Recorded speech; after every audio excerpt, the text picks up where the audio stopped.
Hello Sagittarius, welcome to the Plaid Sheep Oracle. For this round of readings, I've been pulling a card from my Goddess Knowledge deck. And so far, everybody's been getting a goddess that's very appropriate to their sign, and you are no exception. Because you got Artemis, the Huntress. And she's a very dynamic figure. She's very independent. She has a lot of courage and strength. She's also a protector of women and of women in childbirth particularly.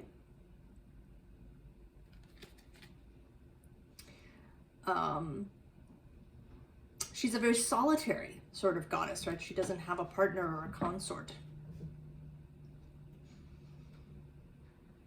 Right, and like her Roman counterpart Diana, she carries bow and arrow as you do. But I feel like her message today is very sort of interesting.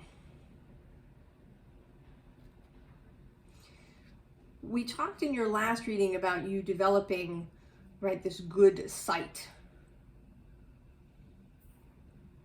And I think that perhaps you may be having some difficulties with this.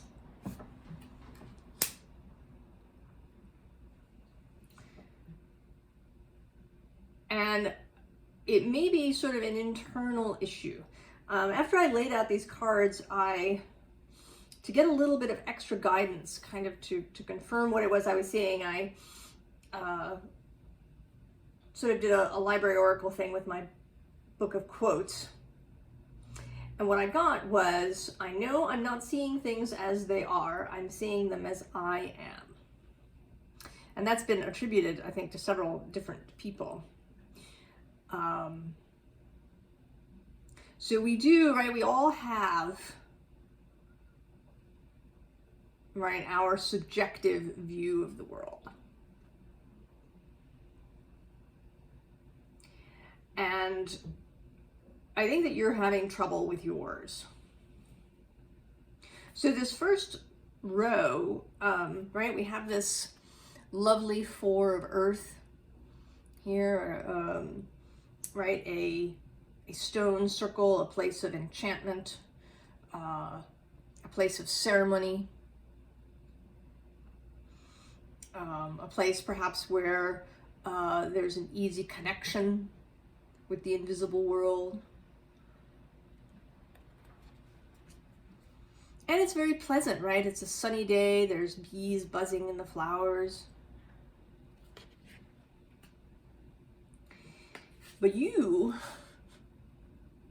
are not coming out. You are there in the greenery and you're not coming out. Even though, right, there are beautiful possibilities available to you. Right? There's love, right? Connection with friends, with your invisible fellowship, with nature. Right? We also have this three of water, which is more fellowship, you know, sort of hanging out here with your friends in a pleasant place. There's the ancestor, right? Your forebears and perhaps the previous lives of your soul, right? That stand ready with guidance and encouragement, right? Ready to give you this lovely bouquet of flowers. And one of these flowers, right, has, right, they're not cut, right? There's this connection to the earth. Right, so these flowers are flowers of connection. And then there's this magical path that wants to open up in front of you.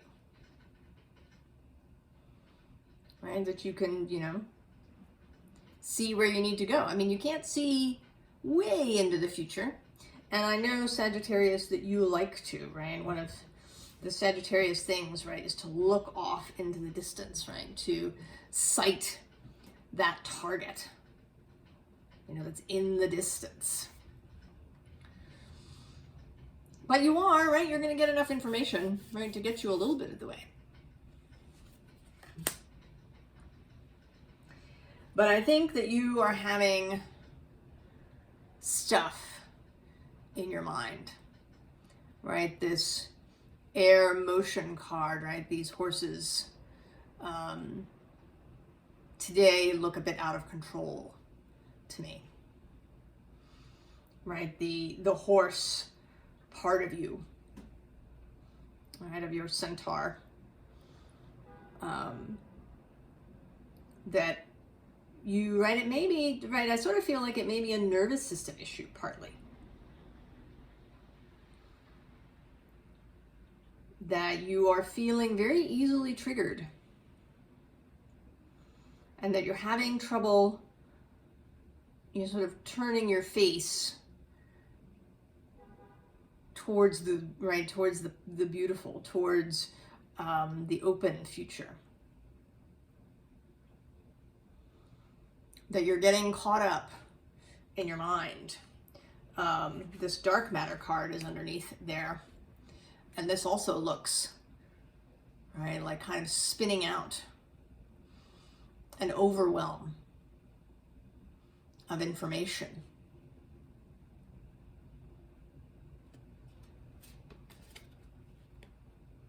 And then actually below that is speed. So you may be, right, there may be a part of you that really wants to move, to go, to head towards that distant target. But then there's another aspect of you that is feeling sort of, perhaps, I don't want to say excessively cautious, but, you know, is kind of seeing all of the trouble, right? So we have this bushfires card, right, of, you know, certainly all the possible environmental horrors that are happening, extinctions and fires and storms and floods and pollution and all of that stuff, right, in this card. And then there's this magnetism card, which sometimes can, you know, look really sort of beautiful, right? Like you're contemplating the beauty of the cosmos. But here I feel like you're frozen, right? You're kind of staring at this Saturn planet. And Saturn is, right, a planet that's that is very, right, is very difficult in our modern world. Right? We've turned Saturn into a taskmaster, an authoritarian, a jailer. We have a lot of Saturn-themed things, right? There's lots of laws and rules and regulations. There's restriction around, you know, where people can go and what they can do. You may feel really restricted. You know, you don't have enough finances, or you don't know where to go, or, you know, there's all this difficulty happening in the world and you're supposed to help. And so the upshot of this is that you're kind of, you've gone into this frozen space.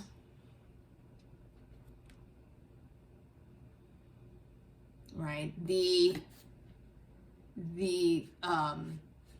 free aspect of yourself, right here, a different horse, is up here, kind of, you know, sort of looking around for you a little bit. You know, maybe he's pounding the ground a little bit, trying to wake you up. But you are under there, frozen. And of course, right, this is the downside, perhaps, of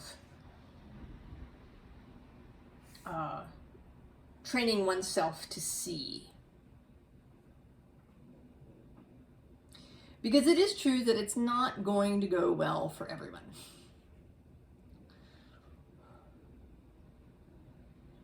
There is pain and suffering in the world. And it can be seen, perceived.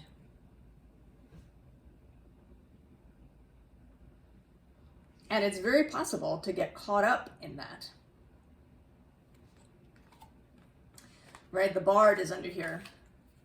So what kind of story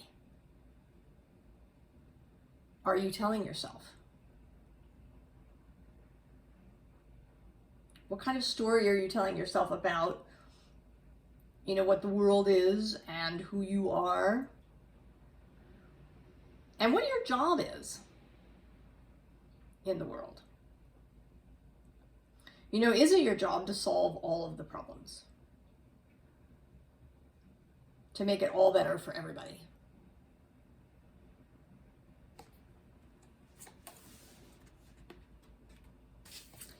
So we have the Raven next, and you know, in this deck he's magic, coincidence, synchronistic events, but the Raven is also right, can be a sign of death, right? Ravens and crows show up at battlefields, right? And they you know, eat the dead. Right? They're psychopomps.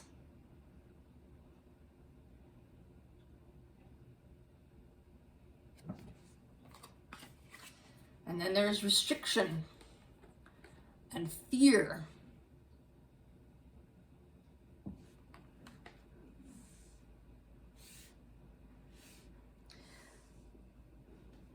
Now, some of this may certainly have to do with the current situation. You know, if you are someone who has good sight, you might also be empathic or a highly sensitive person. And if that is the case, you know, or just through training yourself, you may be really perceiving what your neighbors and friends and family are perceiving. How are they feeling? You may be receiving all of this fear and suffering and focus on the danger. And then maybe some of your own training. Certainly most of us in the modern world have been trained to look for the danger, to plan for the problem, to be prepared for all of the various eventualities that might occur.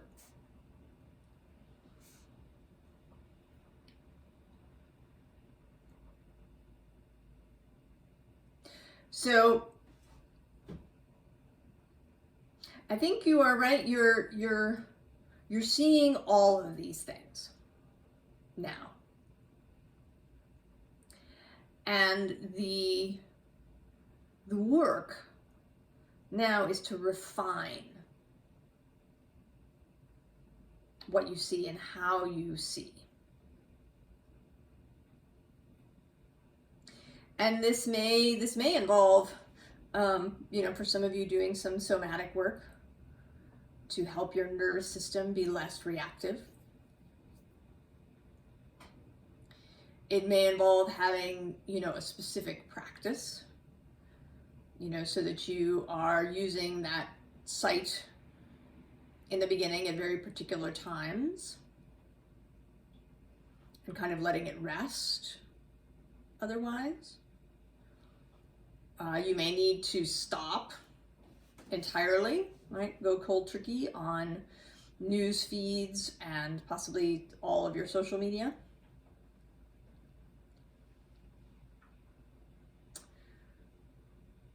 To give yourself time to adjust to this new way of being,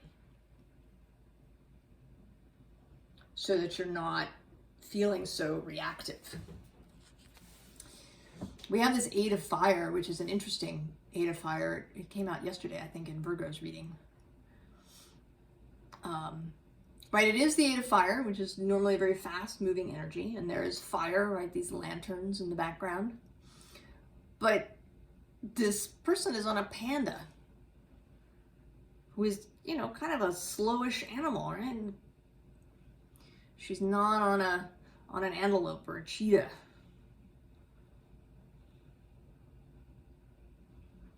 So take your time.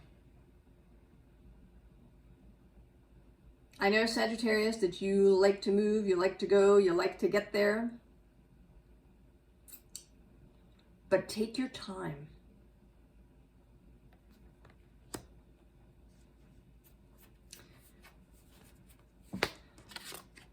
Right? There is, you know, you don't go from 0 to 60 that fast.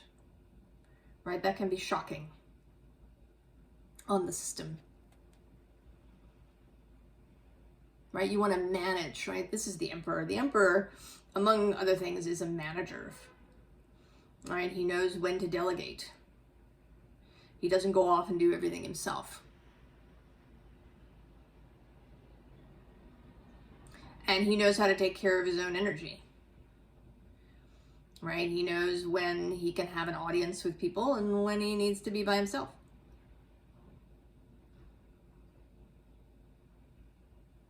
And he has no problem, you know, asserting these boundaries.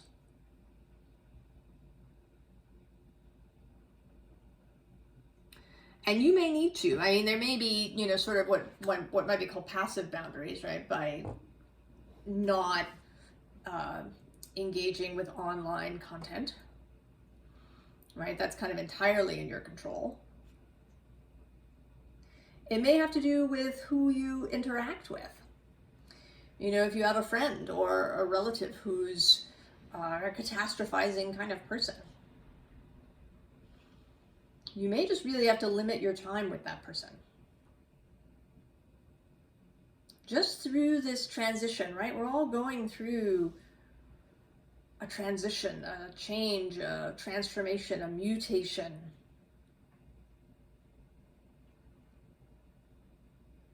And we need to give ourselves time, right? We are still in these human bodies that generally don't like sudden change, right? The body prefers,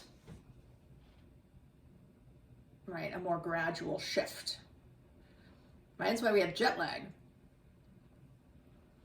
when we travel many thousands of miles in only a few hours. The body needs time to adjust.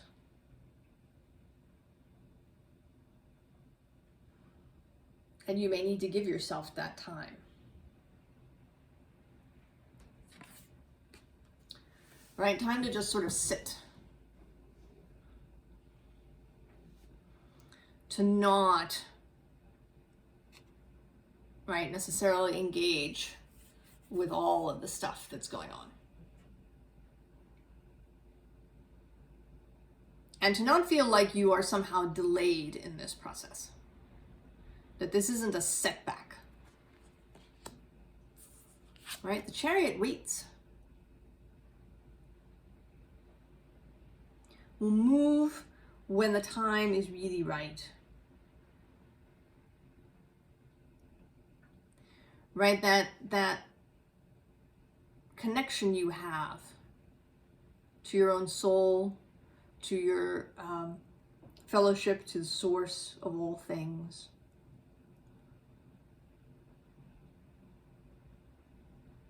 It cares for you, right? All of these connections care deeply for you. They want you to move forward in the best way.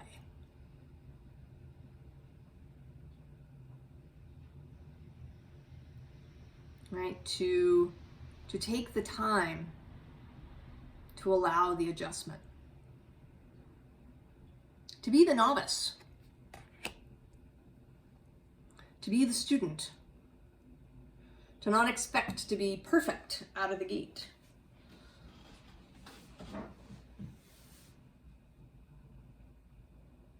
So in the advice section, right, this Seven of Pentacles, where it can feel like, right, you're just, you know, 2 steps forward, 2 steps back, or maybe 2 steps forward, 1 step back, where it's feeling, you know, kind of slow and you don't really know where it's going and, you know, what's happening, and I want to be ready now.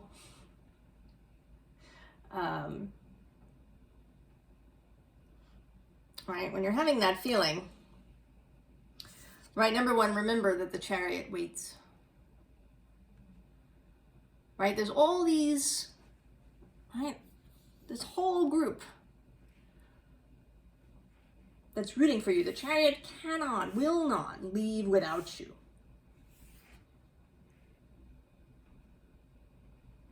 And if you do travel, right, if you are a Sagittarian traveler, you know that generally the trip is more pleasant when you've prepared, right? When you've packed well, when you've brought snacks, when you are rested as much as you can be before you travel, when you have things to entertain you on a long flight.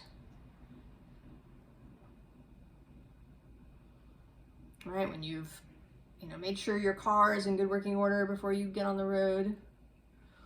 All of this preparation has its uses. You know, and Capricorn is your neighboring sign. And we often think of neighboring signs as, you know, having a difficult relationship, not really being able to see each other's point of view. But I don't think that that has to be true. Right? We all have Capricorn in our chart. We all have, right, some element, right, that is the 4 of Earth. That is, you know, the ability to prepare. It may take practice. You may have to remind yourself, no, don't rush off. I mean, I've had this experience myself. I used to do a lot of baking around the holidays. And it always was a better experience when I took the time to really prep. Right? Really decide what to make on what day and in what order. And then, you know, do a mise en place, right? A getting ingredients ready. It always turned out better than at the times when I just sort of started off. Those times were always filled with frustration and things not turning out how I wanted to. But there is this, right, you know, I have this Aries sun that just wants to go. Same is true of knitting. If you're a knitter, right, you know that you're in better shape if you actually make a gauge swatch so that you know that your knitting is the right size. Right? Otherwise, you know, you're going to make the whole back of the sweater and it'll be giant or too small. And we all just want to go. And we feel like this preparation section is horribly, right? It's like really uncomfortable and painful. I just want to go. But we will be so much better off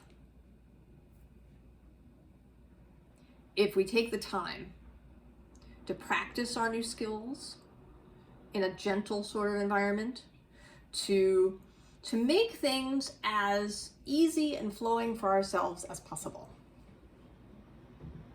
To not continuously put impediments in our own way. And also to really examine, you know, what our beliefs are. And, you know, is there some aspect of us that enjoys the roughness? right? Is there some part of us that actually enjoys the frustration or the discomfort? Or maybe it's just that that's familiar.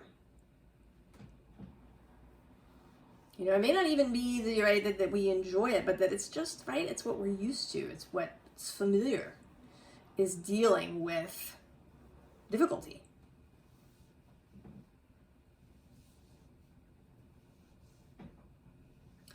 So it's important, right, to check in with ourselves, right? I'm not seeing things as they are, I'm seeing them as I am. And you can never make that go away entirely, right? You will always be looking out at things from inside your own self. But you can start to undo some of the programming. Be willing to see things from a different perspective. Be willing to see yourself from a different perspective. You know, not just as the warrior who has to muscle through things, but as the seer who can create a, you know, more open and beautiful path for themselves. So that's my 10 of Cups.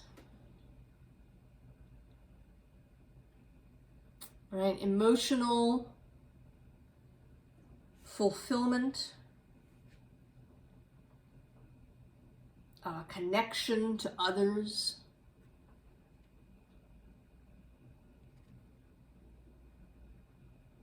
ease, and, you know, I think love, right? Love for self.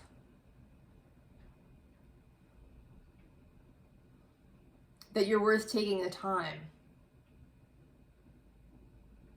to really, right, to get yourself properly ready before you really take off.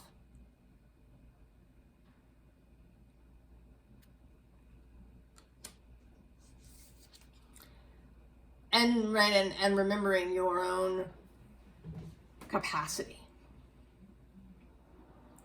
Remembering that you do have this earthiness within you.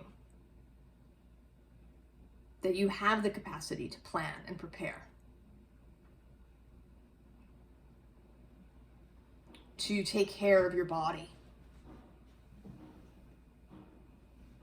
To connect to the earth.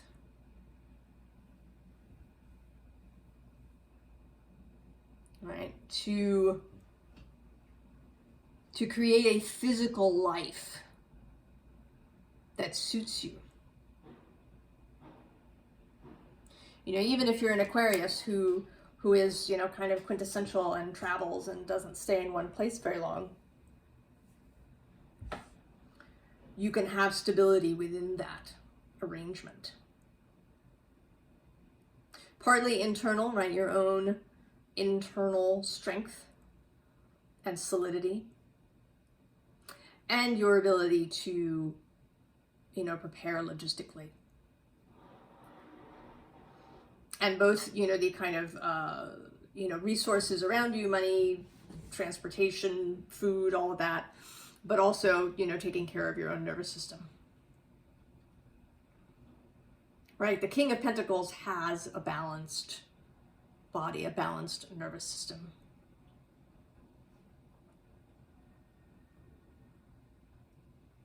Right? He knows that he can handle something that's triggering. He has resilience.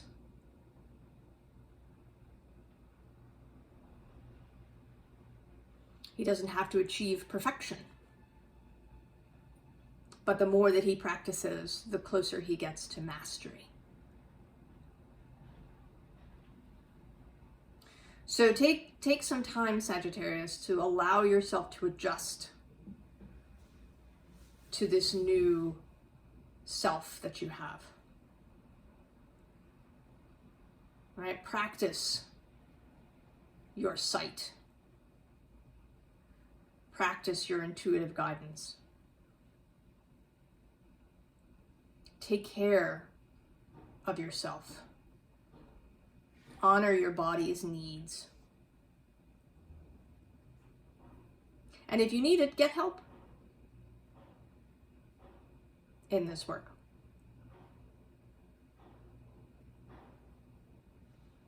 It's a great adventure, and it doesn't have to start tomorrow. There's time. The chariot will wait. I wish you all the very best, Sagittarius. I think this could be a really interesting exploration for you. And I will see you next time. So long.